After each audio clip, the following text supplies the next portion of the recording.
Sugarval juga membahas mengenai peristiwa yang menjadi perhatian masyarakat Indonesia saat ini, yaitu terkait dengan dugaan kasus penipuan oleh Timothy Ronald ya, yang mana Timothy Ronald ini tuh sebelumnya memang sudah banyak kontroversi ya dengan masyarakat. Yaitu dia bilang kalau menurut gua orang yang suka nge-gym yang sampai jadi banget badannya itu gak mungkin sepintar itu, karena itu aktivitas paling GOBLOK yang pernah gua temuin, paling GOBLOK. Dan hal tersebut mendapat kritikannya dari berbagai pihak, khususnya dari binaraga dan juga dari dokter spesialis olahraga ya. Terus kemudian dia pun mengatakan ya tentang rokok. Jadi rokok ini tuh menurut dia lebih baik beli rokok daripada untuk bangun sekolah. Dan hal tersebut pun itu sangat kontroversial, karena ya kita semua tahu ya kalau sekolah itu merupakan gerbang untuk mendapat kehidupan yang lebih baik. Dan kemudian kontroversi yang lain pun itu tentang miskin itu pilihan bukan nasib, dan hal tersebut memang merupakan motivasi ya.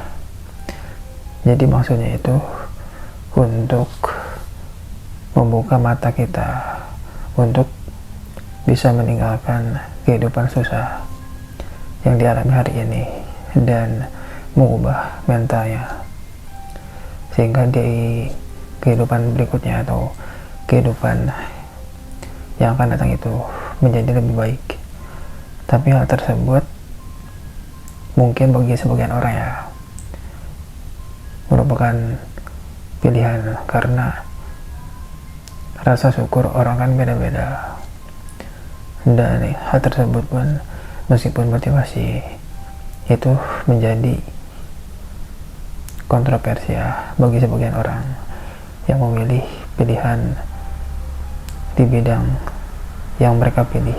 Dan kemudian kasus terbarunya ini itu tentang penipuan tersebut ya, yang melibatkan komunitas yang dibuat oleh Timothy Ronald bersama dengan rekannya yaitu Kalima Sada, yaitu komunitas akademi kripto ya, dimana dugaannya kalau sudah merugikan hampir 4.000 member ya, dan nilai kerugiannya ini tuh fantastis ya, itu sebesar 200 miliar rupiah.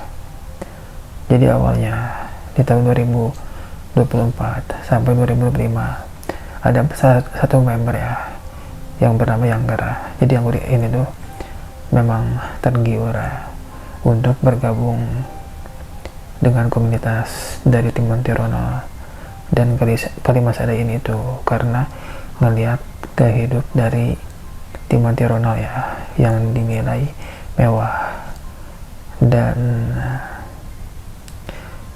dia pun mengklaim ya kalau kekayaan tersebut itu dia dapatkan dari trading atau berinvestasi dari kripto ya, sehingga dia pun Sianggar ini itu memilih untuk mengikuti kelas ataupun bergabung dengan komunitas dari Timothy Ronald ini ya. Jadi awal dia ini tuh bergabung dengan membayar member sebesar 9 juta ya, dan kemudian dia pun memilih paket seumur hidup ya dengan seharga 39 juta, dan total dari pengeluaran member tersebut itu sudah 50 juta rupiah ya. Nah, dari komunitas tersebut itu jadi si member ini tuh diberisinya trading ya, trading jangka pendek dan dokumen PDF yang berisi tentang strategi ya, salah satunya. Dan para member ini pun dijanjikan keuntungan 300 sampai 500% loh. Dan salah satu yang direkomendasikan oleh Timon Ronald ini itu koin manta ya, sehingga yang pun salah satu member tadi itu mulai berinvestasi besar-besaran ya. Dia pakai keuangannya itu untuk masuk ke dalam koin tersebut. Namun ternyata koin tersebut itu malah anjlok ya, alias mengalami kerugian. Dan kerugiannya ini tuh gak main-main ya, mulai dari 60% sampai hampir 100% ya, yaitu 90%. Dan total rupiah kerugian dari angker ini tuh sebesar 3 miliar rupiah ya. Namun pihak dari Timon Ronald ini meminta untuk tidak menjual atau stop loss ya, dan malah merekomendasikan untuk membeli ulang alias membeli lagi ya, karena koin tersebut kan dengan harga anjlok tersebut, artinya istilah katanya itu koin tersebut itu sedang diskon ya, sedang diskon, sehingga sangat cocok untuk dibeli dan dijual nanti setelah koin tersebut mengalami kenaikan ya. Nah, merasa tertipu, yang ini pun melaporkan ya ke polisi pada 9 Januari 2026 kemarin ya. Dan yang ini pun melaporkan dengan tuduhan dugaan penipuan ya. Kemudian di tanggal 13 Januari 2026 kemarinnya itu yang pun menjalani pemeriksaan ya. Dia disecara dengan 30 pertanyaan selama 7 jam pada 19 Januari 2026 nya itu. Korban lain pun bermunculan ya.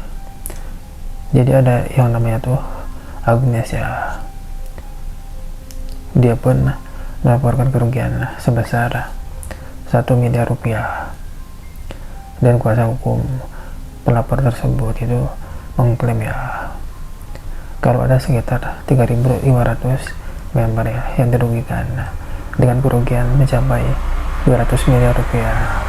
Pada 19 Januari 2026 itu muncul korban lainnya, yaitu Agnes dengan kerugian mencapai 1 miliar rupiah, dan kuasa hukum pelapor tersebut pun itu mengklaim ya kalau ada sekitar 3.500 member ya yang dirugikan juga, dan kerugiannya itu ditotalkan mencapai 200 miliar rupiah.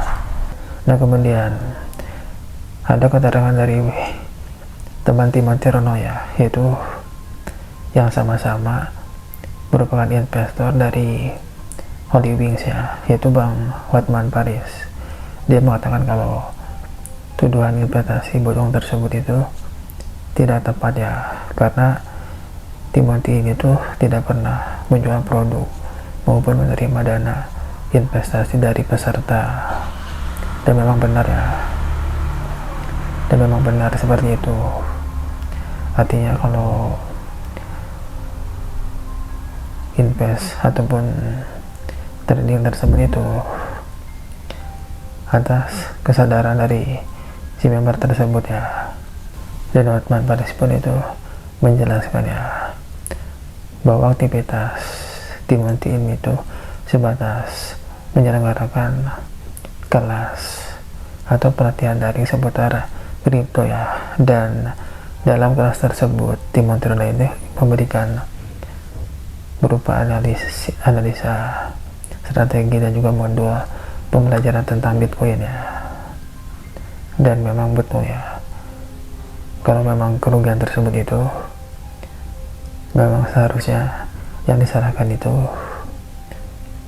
membernya, karena member tersebut sudah mengeluarkan uang tersebut dengan tidak memakai strategi ya. Karena kan kalau strategi itu tidak akan semuanya dihabiskan modal tersebut. Jadi seperti manajemen ya, manajemen keuangan tersebut sehingga tidak mengalami kerugian dengan cara membeli secara bertahap. Dan mungkin kalau si pemberi ini tuh FOMO ya, alias fenomena fear of missing out ya, yang mana mereka ini tuh ikut-ikutan untuk berinvestasi di koin yang sudah dianalisa oleh Timothy Ronald ini, yang mungkin namanya analisa ya, itu tidak semua benar, dan lebih baik kalau berinvestasi itu mencari tahu ya tentang instrumen yang tepat. Seperti kripto gini kan, nah itu bisa dikatakan belum jelas ya. Itu beda dengan saham. Kalau saham itu didukung fundamental bisnis nyata, sehingga lebih mudah untuk dipahami. Seperti saham dari bank ya, yaitu BBCA, BBRI dan BMRI, itu kan memang ada jelas ya di lingkungan masyarakat. Bisnisnya itu beneran nyata, dan pembelian saham tersebut itu merupakan valuasi dari perusahaan tersebut ya. Dan semoga kita lebih bijak ya untuk berinvestasi dan juga mengatur atau membeli atau memanajemen keuangan untuk berinvestasi tersebut ya. Dan apakah Timothy Ronald itu akan ditetapkan sebagai tersangka? Kita nantikan saja kabar berikutnya.